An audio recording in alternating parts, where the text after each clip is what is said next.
여러분 안녕하십니까, 강신업 변호사입니다. 저 이재명의 불량한 태도가 오늘 어떻게 반영이 될지 지금 궁금한 가운데 재판을 5개 받고 있는데 문서를 수령하지 않은 거, 재판에 불출석한 거 무려 53회랍니다. 이재명이 이러한 어떤 불순한 그리고 또 법원을 무시하는 듯한 이런 태도가 오늘 양형에 영향을 미칠 가능성은 상당히 높습니다. 1심에서 말이죠, 기본으로 10개월인데 이것이 12개월로 징역형이 올라간 이유는 가중을 했기 때문이거든요. 가중, 그러니까 전과가 있는가, 그 다음에 반성하고 있는가 등등을 따져서 감형을 할지 가중을 할지를 결정합니다. 그런데 이재명 공직선거법 위반, 허위사실 공표의 경우 하나가 아니라 2가지였죠. 그러니까 하나는 대장동 건과 관련해서 김문기와 골프 치지 않았다. 또 하나는 백현동 건과 관련해서 국토교통부로부터 협박을 받아서 한국식품연구원 부지에 종을 상향해 준 것이다. 이 2가지에 대해서 징역 1년에 집행유예 2년을 선고했는데요. 이렇게 징역 1년으로 기본 10개월보다 올라간 이유는 건이 2개라는 것도 있겠지만 무엇보다도 변명하고 검찰을 공격하고 사과하지 아니하고 그런 태도, 그리고 동정전과가 있죠. 이런 것들이 영향을 미친 것입니다. 그런데 그 이후에도 말이죠, 이재명 계속해서 검찰을 공격하면서 정치적 표적이 됐을 뿐이다. 자신은 죄가 없다는 입장을 계속 고수하고 있습니다. 그뿐만 아니라 이 재판만 있는 게 아니라 여러 개의 재판을 받고 있죠. 이거 말고도 4개의 재판이 더 있습니다. 지금 4개의 재판이 더 있습니다. 그런 것도 영향을 미치죠. 자, 그런데 이재명에 대해서 감경 요소는 없고 가중 요소만 있다는 것이 법조계의 일반적인 평가입니다. 그렇다면 10개월보다 내려갈 이유가 없는 겁니다. 그래서 올라가면 올라갔지 내려가기 어렵다. 1심에 징역 1년에 집행유예 2년을 이걸 깨고서 더 낮은 형을 받기 어렵다. 이재명은 100만 원 이하를 받고 싶어 하겠지만 100만 원 미만을 받고 싶어 하겠지만 그것은 사실상 언감생신이다. 이런 얘기가 나오는 겁니다. 그러자 이재명은 무죄를 받겠다는 전략을 세우고 있는데 그 무죄 역시 되지 않는 것이죠. 이재명 끝까지 말이죠, 30쪽 분량의 의견서를 내어서 진술서를 넣어서 자기가 지금 정치적 희생양이다 라고 하는 얘기를 하고 있고, 자기가 만약에 이번에 유죄가 되고 434억을 민주당에서 물어내게 되면 민의가 왜곡된다라는 표현을 써서 계속해서 재판부에 읍소를 하고 있습니다. 자, 그러면 이제 잠시 후에 나오게 될 이재명의 선고는 어떻게 나올까요? 금방 말씀드린 것처럼 이재명은 매우 불량합니다. 지금 5개 재판에서 문서를 수령하지 않은 거, 재판에 불출석한 게 무려 53회입니다. 기일 변경을 9차례 요구하고 우연심판 제청을 2회 요구하고, 이거 선거법 사건이 말이죠, 이것만 갖고도 2심 선고까지 909일이 걸리고, 이런 모든 문제를 고려할 때 이재명 재판을 신속하게 유죄로 끝내는 것이 필요하죠. 이재명의 경우 말이죠, 송달 미수령 7차례, 재판 불출석 6차례. 야, 공직선거법 위반 사건 재판 과정에서만 그렇습니다. 이 공선법 위반 과정에서만 지금 법원 송달 미수령 7차례, 재판 불출석 6차례, 기일 변경 신청 5차례, 우연법률 심판 제청 신청 2차례를 했습니다. 또 동시에 받고 있는 재판이 5개인데 이 전체로 따지자면 무려 64회를 이런 조치를 했습니다. 기가 막히죠.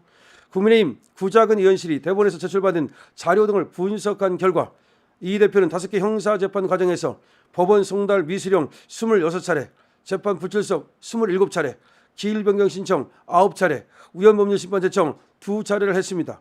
단일 재판에서 기일 변경 신청을 가장 많이 한 것은 26일 항소심이 예정된 이 대표의 공직선거법 위반 사건입니다. 오늘 다시 말해서 선고하는 이 사건에서 기일 변경 신청을 엄청나게 많이 했습니다. 통상적으로 수차례 기일 변경을 신청하면 재판 절차가 지연됩니다. 여기에 대해 이 대표 측은 2차례에 걸쳐 재판부에 우연법률 심판 제청 신청을 했습니다. 1심에서 징역 1년에 집행유예 2년이 선고된 사실의 허위사실 유포 혐의와 관련한 공직선거법 제250조 제1항이 우연이니 재판을 멈추고 헌법재판소 판단부터 받아봐야 한다는 취지인데요. 이 대표 측이 이 문제 삼은 것은 선거법 조항 이거 2021년 헌재가 재판관 전월제 의견으로 합헌 결정을 이미 내린 바가 있습니다. 다시 말해서 이재명이 얘기하는 지금 공직선거법 제250조 제1항은 말이죠, 이거는 우연이나 이런 것이 아니라고 이미 2021년 얼마 안 됐습니다. 합헌 결정을 내렸음에도 불구하고 이재명은 두 번에 걸쳐서 다시 이 조항에 대해서 우연법률 심판 재청 신청을 했습니다. 이것은 법원의 재판을 갖다가 지연시키려고 하는 고의적인 하나의 행동으로 해석될 여지가 있습니다. 지금 오늘 이재명은 말이죠, 공직선거법과 관련해 가지고 항소심을 받게 되는데요. 중요한 것은 말이죠, 김문기가 골프 치지 않았다. 그다음에 말이죠, 국토교통으로부터 협박을 받아서 종을 상해줬다. 이것이 가장 중요한 얘기입니다. 자, 이것이 가장 중요한 얘기야. 김문기 모른다. 이거는 1심에서도 무죄를 해줬어요. 그거는 별로 중요하지 않습니다. 그렇기 때문에 이미 나온 얘기고, 어차피 1심에서 유죄된 것만 그대로 유죄가 된다 하더라도 바뀔 것은 하나도 없는 겁니다. 자, 이재명은 말이죠, 우진교사 재판의 경우에도 법원의 결정 기록이 패문부재로 송달되지 않았던 사례가 무려 12차례입니다. 일부러 패문부재로 안 받았다는 말이죠. 재판지연 꼼수라는 지역의 친명계인 민주당 정성호 의원은 이 대표가 송달을 의도적으로 거부한 것이 아니라 집에 사람이 없었기 때문이라고 해명했는데, 이건 말이 되겠습니까? 결국은 우진교사 재판을 시간을 끌기 위해서 송달을 안 받은 거죠. 이 밖에 피고인 신문을 법원 부출석이 가장 많았던 것은 대장동, 백현동 비리 사건인데요. 이 재판 과정에서 이재명은 14차례 법정에 나가지 않았습니다. 야, 이거는 말이죠, 김동연이가 이재명을 봐주는 가운데 이재명 멋대로 나가지 않고, 그리고 이재명 멋대로 조퇴하고 그랬죠. 그러면서 또 연일 말이죠, 이재명은 말이죠, 자기는 안 나가면서 지금 윤석열 대통령 사건에 대해서는 빨리 재판을 선고를 하라, 이렇게 압박을 하고 있습니다. 정말 내로남불이 아닐 수 없고 적반하장이 아닐 수가 없죠. 이재명은 지금 8개 사건 12개 혐의로 5개의 재판을 받고 있습니다.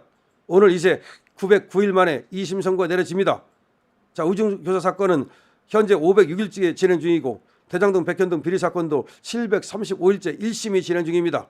마찬가지로 쌍방울 불법 대금 송금 사건은 287일째, 경기도 법인카드 이용 사건은 125일째 지금 1심 선고가 나오지 않고 있습니다.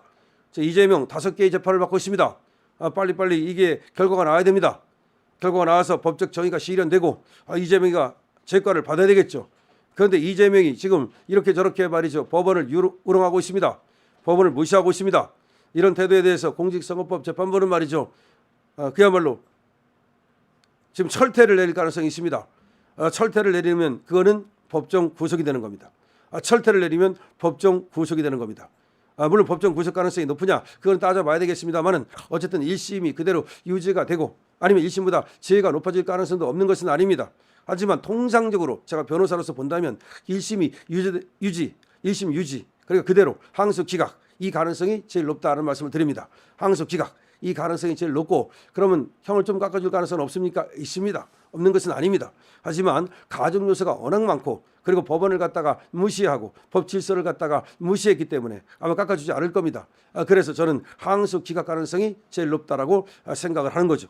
자, 그런데 이재명은 재판 5개에서 문서 미수령, 재판 부출석만 해도 53회나 되는 등 이렇게 불성실한 재판을 받아왔기 때문에 이런 것들이 반영이 된다면 이재명이 말이죠, 법정 구속 가능성도 전격적으로 법정 구속될 가능성이 있습니다.